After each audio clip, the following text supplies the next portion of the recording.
All right. This is an exciting day, everybody. I have Dr. Adam Harrison with me today. Dr. Adam, tell us something about you. Hi, Dr. Mary. Thanks for having me. Mm-hmm. I am a doctor of almost 21 years. I retrained to become a lawyer and used that to go into medical leadership. So I was medical director and medical lead for some organizations in the UK. And had some leadership coaching when I was working in those leadership roles, and absolutely loved it, really resonated with me, and thought that's what I want to be doing. I love So it. I'm trained to be a coach. So I'm now a life leadership and executive coach, and I have interest in careers coaching, but expertise in leadership coaching and helping doctors and other professionals who've been bullied. Nice. I've been bullied. Oh, okay.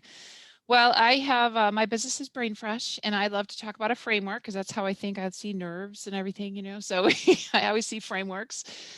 So in Brain Fresh, we talk about, how do we prep as a coach? Because I'm a neurologist and a coach, and how do we prep as a coach? So I love to talk to other coaches. I always think, if we get ourselves in a good place emotionally, that's kind of contagious to our client. They will sense that even if it's not consciously, they'll, that's something that happens super fast, where they Yeah. sense our emotions are, sometimes we call it energy, what kind of energy you're giving off.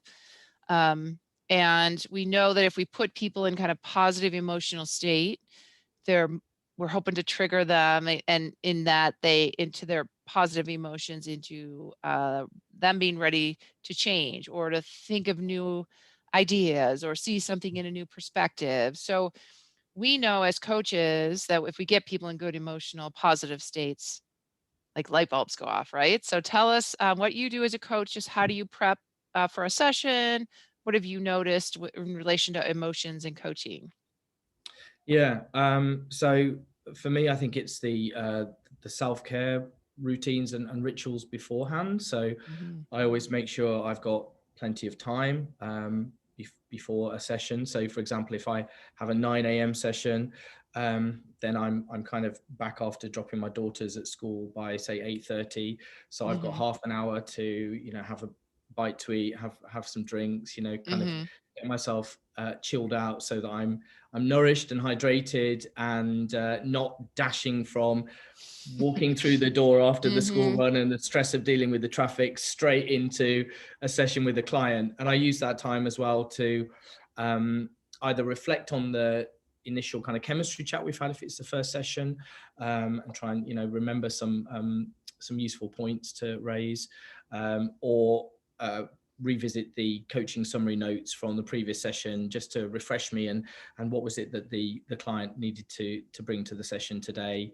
That's And great. then I'm ready to be up and running and let them just speak to me about what I they've love done. that. Yeah. It's important, right? Because we know if we're stressed, then, they'll sense that 100%. And Yeah. when we're stressed, it kind of shuts down the good blood flow to our brain, and our brain just doesn't work as well. So, I've been known to, like, try to squeeze a few too many things into a day. So I agree with you. Like these kind of sessions, I really do like to prioritize that I'm not rushing. I like to Yeah. put them a certain time of day that I'm also kind of my best time of day. Yeah. Yeah. Yeah. Yeah, that's great. Because the alternative Absolutely. isn't very productive, I'd say. I mean, have you had that experience that either the client's rushing or you're rushing or Yeah. something happened and it's not optimal? Definitely. Definitely. And so now I won't ever arrange any back-to-back coaching sessions Mhm. or a coaching session straight after some other kind of meeting or event. Always allow a decent amount of time between them because, I need to process and reflect on the session I've just had, kind of subconsciously as well. Mhm. And, think I like to do my summaries straight after while it's still fresh as well. And then perhaps revisit them the next day after they've percolated a little bit overnight, Mhm. and yeah, I just feel like I need that time, and it makes me feel uncomfortable to be rushing anyway. I do spend most of my life rushing, to be fair, but I don't like that feeling. So Mhm. if this is within my locus of control, that I can arrange my appointments suitably staggered, that's better for me and hence Right. better for the client because I'm Right. not stressed, then I Right. try to do that. I also try to think what time is it with them, if we're working in different time zones, Mhm. and think, well, you know, I need to make sure that they've had their lunch if it's a sort of lunchtime session, so they're nourished and hydrated and so on, so they can give Right. their best.